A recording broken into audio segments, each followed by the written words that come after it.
लालू परिवार के अंदर जयचंद पर जंग है तो महागठबंधन में मंत्री पद को लेकर थोड़ा टेंशन वाला सीन हो गया है। देखिए, ये होता ही होता है, हमेशा होता है। कंसेंसस बनने में टाइम लगता है, अलग अलग बार्गेनिंग होती है और यह सिलसिला शुरू होता है टिकट डिस्ट्रीब्यूशन से लेकर मंत्री पद तक।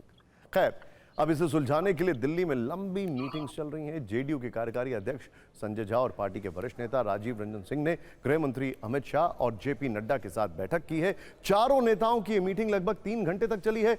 सवाल है कि आखिर वो कौन से विभाग हैं जिन्हें लेकर जेडीयू बीजेपी में खींचतान चली है।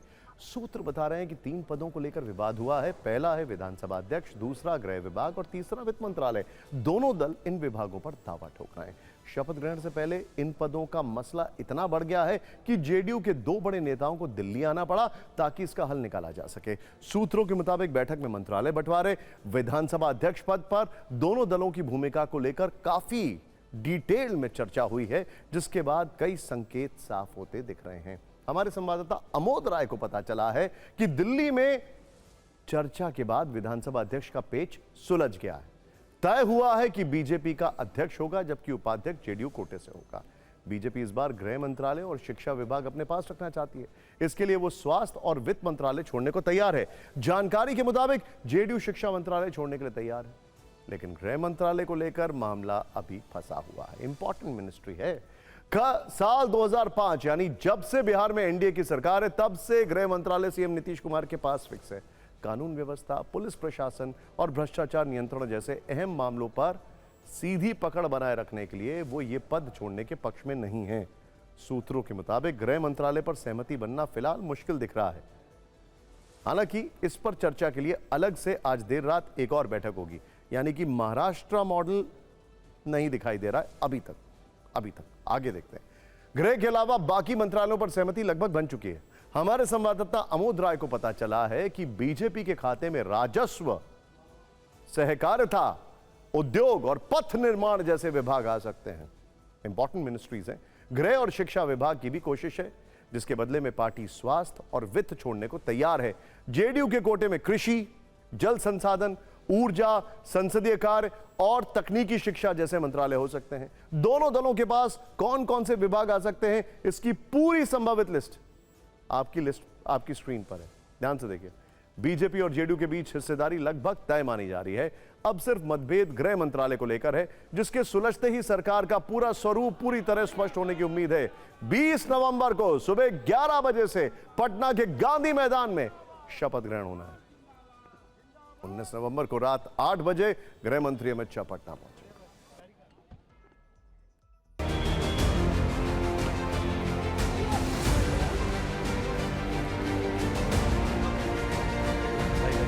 नीतीश कुमार जी के ऐतिहासिक विजय के उपरांत एनडीए की सरकार बन रही है।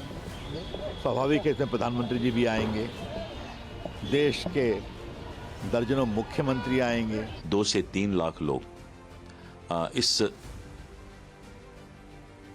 ओथ शिरोमणि में, शपथ ग्रहण समारोह में उनकी उपस्थिति, ऐतिहासिक उपस्थिति दर्ज होगी।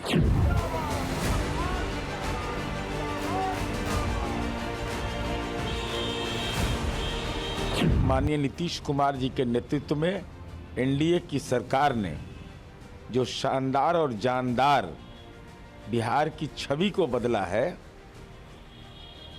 राज तिलक की करो तैयारी, यह आम लोगों की भावना है। जो आपने वायदे किए थे, इमोशनल तो जनता हुई, उसने वोट दिया, पर उनको आपने मानसिक रूप से पूरी तरीके से निराश किया, धोखा दिया। इमोशन पे खेलते हैं आप और चुनाव उससे जीतते हैं। मैं ये आरोप आप पे लगा रहा हूँ। सच्चाई से दूर रहते हैं आप। विकास आपकी प्राथमिकता की सूची में है नहीं। हमारे जितने भी दर्शक हैं, स्टैंड बाय रहिए, क्योंकि सरकार का मिशन देश से पूरी तरह नक्सल खत्म करने का जो है वो धीरे धीरे साकार होता नजर आ रहा है। सबसे खतरनाक नक्सल कमांडर ढेर कर दिया गया है। हम आपको ये खबर दिखा रहे हैं, नीचे कमिंग अप में बार बार आ रही है, लेकिन अब वो खबर जिसका मैंने थोड़ी देर पहले टीजर दिया था।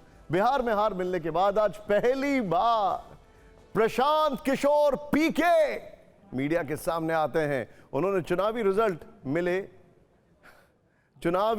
में मिले शून्य का विश्लेषण किया।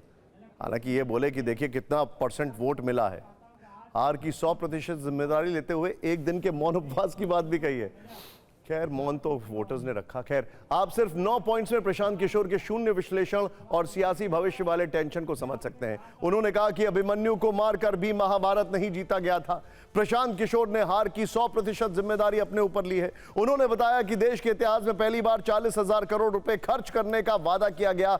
हर विधानसभा क्षेत्र में 60 से 62,000 लोगों को 10,000 रुपए दिए गए। करीब 29,000 करोड़ रुपए बांटे गए। वो जनता का विश्वास नहीं जीत पाए। ये भी कहा कि कुछ लोग सोच रहे हैं बिहार छोड़ दूंगा। ये उनकी गलतफहमी है। जन सुराज और पीके की जिद है, बिहार को बेहतर करने की है। प्रयास तो ईमानदार था लेकिन सफलता नहीं मिली। ये वही प्रशांत किशोर हैं जो चुनाव से पहले दावा कर रहे थे कि अगर जेडीयू को 25 से ज्यादा सीटें आई तो वो राजनीति छोड़ देंगे।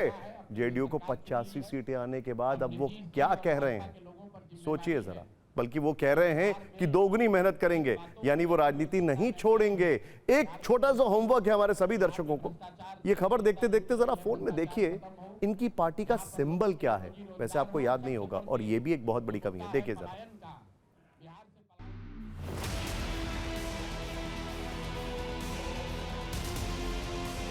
आशा की किरण जगी थी कि बिहार में एक नई व्यवस्था बनाई जा सकती है। उन सब के आशाओं पर, अपेक्षाओं पर, उनके सपनों पर खरा नहीं उतरने के लिए जो दोष है वो मेरा है। इसलिए मैं आपसे विनम्रता से आपसे माफ़ी मांगता हूँ। वोट नहीं मिलना गुनाह नहीं है। मैं बिहार की जनता के सामने अपने साथियों के साथ बिल्कुल सर उठा के ये कह सकता हूँ कि हम लोगों ने गुनाह नहीं किया। निश्चित जानिए कि जीत तो जन सुराज की ही होगी। आज जरूर धक्का लगा है और उसके लिए जो कुछ भी कमी है उसको सुधारा जाएगा और उतनी ही ताकत से फिर खड़े होंगे। अगर आप ये कुछ लोग ये सोच रहे हैं कि मैं बिहार छोड़ दूंगा तो आपका ये भ्रम है। विरोधी पार्टी जो हार जाते हैं कोई न कोई रूप में अपने वोटर को शांत करने के लिए, संतुष्ट करने के लिए ऐसा बोलते हैं। इसमें कहीं कोई सच्चाई नहीं है।